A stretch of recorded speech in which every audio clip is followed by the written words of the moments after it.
Hello my beautiful people, welcome to your favorite news channel. If this is your first time on my channel, please make sure to like, to share your thoughts in the comment section, and to follow. Please don't forget to follow me. Zelensky and Ukraine, Zelensky and Trump again on the spotlight. I don't want to talk too much. Just watch this video to the end and share your thoughts on what you think about Ukraine membership, Ukraine in Saudi Arabia, and Ukraine's future. Let's hear your thoughts on the comment. Everyone seems to have a plan for Ukraine. Keir Starmer has a plan, Emmanuel Macron has one, and so does Donald Trump. So Italy does not want to be left behind. Their Prime Minister, Giorgia Meloni, proposed a plan yesterday. A NATO security cover for Ukraine. Not membership, only security cover. Listen to this. It's something different from NATO membership, but it would extend the same protection that NATO countries have to Ukraine. I believe that would be a stable, lasting, and effective security guarantee, more so than some of the proposals I'm seeing. It's an interesting proposal, but what does it mean? NATO has something called Article 5. It's a mutual defense clause, Article 5. If one NATO member is attacked, all of them will respond together. That's what Article 5 says. Say, Russia launches a missile at Germany. Then all of NATO will hit back. Now, Giorgia Meloni says, let's extend this security umbrella to Ukraine as well. No membership, only the security. And this would not happen immediately. It would be part of a peace deal.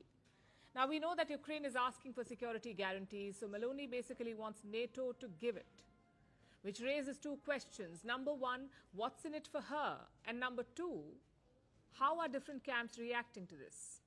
Well, we haven't heard any reactions yet. Chances are Western Europe will support the idea. The likes of France and the UK have already offered to send peacekeepers, so they might agree. But the United States? Highly unlikely. Donald Trump is opposed to NATO membership for Ukraine. He has also ruled out American guarantees. What concessions would you like to see? Oh, I don't want to tell right now, but I can tell you that NATO you can forget about. I think that's probably the reason the whole thing started. Which brings us to the other question. Why is Giorgia Meloni proposing this? What's in it for her? To put it simply, it's a safer bet. You see, right now, there's a lot of talk of building a coalition of the willing. Basically, there's no pressure to join. If you want to defend Ukraine, if you're willing, you can pitch in. You can send peacekeepers or give guarantees. The likes of France, Britain, Australia, Ireland, and Canada are open to this, to join this coalition of the willing. But Giorgia Meloni is not. She had rejected the idea of sending peacekeepers. But a NATO umbrella is different because it would automatically include the United States. So Meloni's idea is clear. She wants America to be part of Ukraine's future defense. Maybe she doesn't think that Europe can do it alone. Well, whatever the intent, this proposal does raise questions, not just about Ukraine, but also about NATO's future. Where is this alliance headed? Towards the end of the last decade, the answer was nowhere. It looked like NATO had no future. Only a few years back. In 2019, in fact, French President Emmanuel Macron had called NATO brain dead. But Russia's invasion flipped the switch. Suddenly, NATO found a new purpose. It found a new yet old villain in Russia. Cut to 2025, things are uncertain again. Donald Trump is sending mixed signals on NATO. Yesterday, he gave them a warning. If you don't pay up, I won't defend you. If they don't pay, I'm not going to defend them. No, I'm not going to defend them. I got into a lot of heat when I said that. You said, oh, he's violating NATO.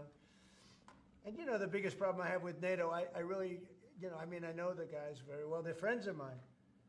But if the United States was in trouble and we called them, we said, we got a problem, France, we got a problem, a couple of others I won't mention. Do you think they're going to come and protect us? They're supposed to. I'm not so sure. So Trump has two issues with NATO. One, that other members don't pay enough, and two, that other members may not come to America's defense. Not that they need it. Despite this rhetoric, Trump is not plotting a walkout, not yet. His buddy Elon Musk wants the US to leave NATO, but Donald Trump has other ideas. He has named a new ambassador to NATO. Listen to what he had to say. If confirmed, I will work tirelessly to strengthen the alliance, ensure the security of the American people, and uphold our nation's role as the beacon of freedom and liberty. President Trump has been clear. The United States remains committed to NATO and to the principle of peace through strength. That principle has guided NATO's founding and remains vital today as ever.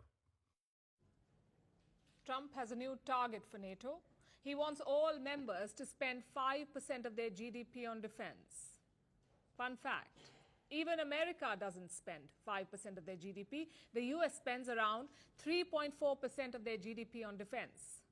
They last spent 5% back in 1990. Either way, Donald Trump's pressure is paying off. Europe is rearming itself. The likes of France want Europe to defend itself, to not be dependent on the United States. But such a pivot could take decades. You need to set up a robust defense industrial base. You need to find money for spending. You need to recruit more soldiers. None of this will happen overnight. So in the short term, NATO will largely remain unchanged. But in the long run, we could be looking at big changes. It could weaken both sides, because the US has also benefited from this alliance. Look at their interventions across the world. American interventions in Libya, in Yugoslavia, in Afghanistan, all of these were NATO operations. Sure, America could have done it all by themselves. But NATO gave them a convenient shield. It gave the impression of support for America's operations. Same with political influence. America's security umbrella gives them deep influence in Europe. If you take that out, will the influence remain? Well, the chances are low. So this is a very significant moment for NATO. The choices made today will decide its future.